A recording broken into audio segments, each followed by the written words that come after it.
Absolutely ব্যর্থ হয়েছি। আমার কাছে মনে হচ্ছিল যে কোটা সংস্কার হয়তোবা হবে।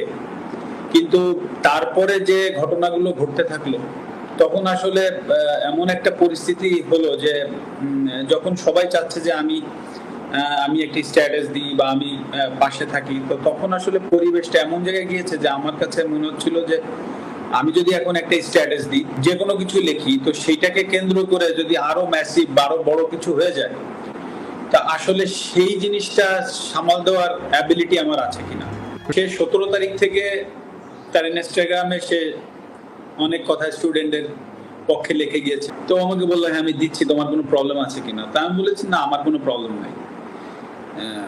এবং আমি ওকে এটাও বলেছিলাম যে তোমার স্কুল থেকে যদি আন্দোলনে যাই, মেক শিওর যে তুমি তাদের সাথে থেকো।